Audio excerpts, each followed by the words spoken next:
కూడా ముందుకు పోతున్నాం. ఇంకో పక్క దీపం 2 ఏడాదికి 3 సిలిండర్లు చెప్పాం. ఇప్పటికి 2 కోట్ల సిలిండర్లు పైగా ఇచ్చాం. ఇంకొక పక్కన ఎన్టీఆర్ భరోసా ఎవ్రీ మంత్ మొదటి తారీఖున మనందరం కూడా ఏదైతే పేదల సేవలో కార్యక్రమం పెట్టి వెళ్తూ వచ్చాం. 58,654 కోట్ల రూపాయలు పెన్షన్లు ఇప్పటి వరకు ఇచ్చాం. దేశంలో ఎక్కడా లేని విధంగా పేదవాడికి అండగా ఉన్నాం. 4,000, 6,000, 10,000, 15,000. రెండో విషయం కూడా చర్చలు జరుగుతున్నాయి. వెల్ఫేర్ అనేది అవసరమని, సమాజంలో ఆర్థిక అసమానతలు తగ్గించాలంటే, మెరుగైన జీవన ప్రమాణాలు ఉండాలంటే మనం ఇది తప్పదు, చేయాల్సిన అవసరం ఉంది.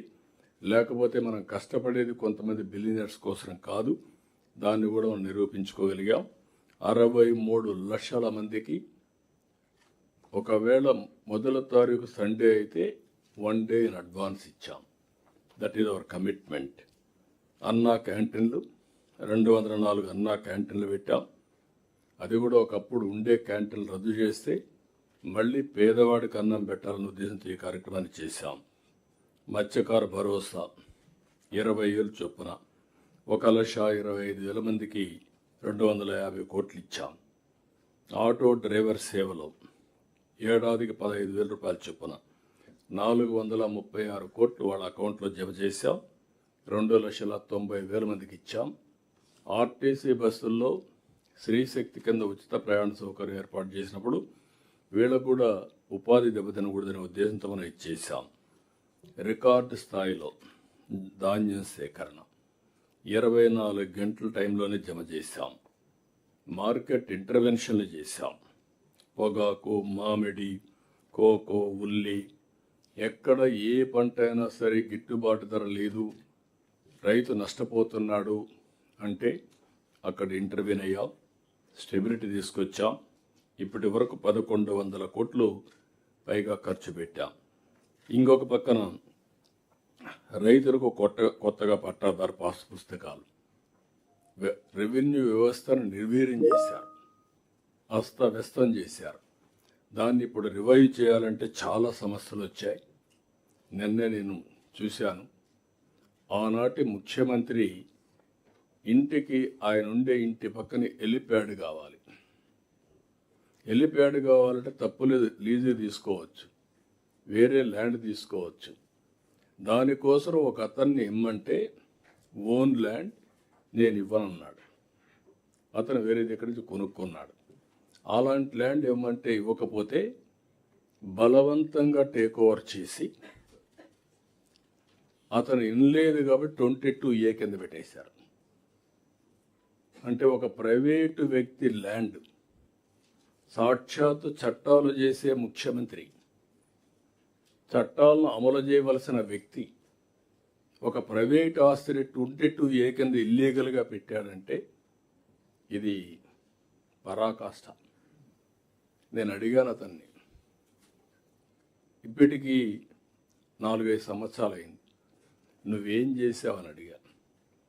సార్, ముందు నా ప్రాణం ఉంటే నేను ఎప్పటికైనా పోరాడతాను, పోతే పోయింది ఆస్తి అనుకుంటాం.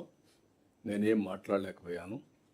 ఇప్పుడు మీరందరూ సెట్ చేస్తున్నారు కాబట్టి మీ దగ్గరకు వచ్చి పిటిషన్ ఇస్తున్నానంటే రికార్డ్స్ అన్నీ తీసుకున్నాం. ఆ రికార్డ్స్ అన్నీ ఇప్పుడు వెరిఫై చేసి యాక్షన్ తీసుకునే పరిస్థితికి వచ్చాం. ఇది ఒక్కదిక్కడ కాదు, అన్ని ప్రాంతాల్లో జరిగింది. రికార్డ్స్ తారుమారు చేశారు. 22A కింద వెళ్ళడం చాలా ఈజీ. కంప్యూటర్ని ఏ విధంగా దుర్వినియోగం చేయగలుగుతారో చేశారు. అందుకే ఇప్పుడు మొత్తం సర్వే చేసి పగడ్బందీగా, ఇటీవల కాలం నాకు కూడా అర్థం కాకపోతే అందరితో మాట్లాడిన తర్వాత ఫైనల్గా ఒక సిస్టానికి వచ్చాం. మొత్తం సర్వే పగడ్బందీగా చేసి 1 ఇయర్లో ఆల్ ల్యాండ్ రికార్డ్స్ పర్ఫెక్షన్ తీసుకొస్తున్నాం. QR కోడ్ పెట్టాం.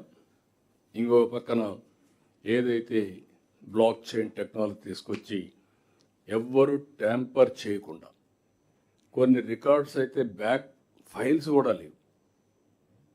జనరల్గా ఒక స్పీకింగ్ ఆర్డర్స్ వేసినప్పుడు దానికి రీజన్స్ ఉండాలి, అధికారి ఉండాలి, ఎవరు మార్చారో తెలియాలి. అవి కూడా లేని పరిస్థితి వచ్చాయి.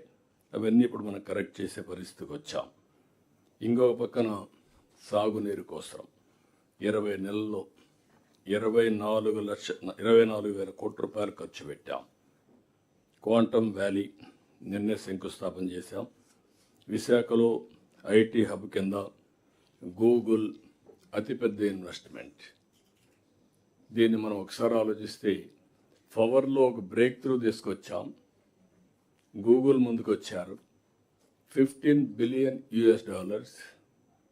With data centre and AI పెట్టే పరిస్థితికి వచ్చారు. అంటే ఇది ఎకనామిక్ రిఫార్మ్స్ వచ్చిన తర్వాతనే అతి పెద్ద ఇన్వెస్ట్మెంట్ ఇది.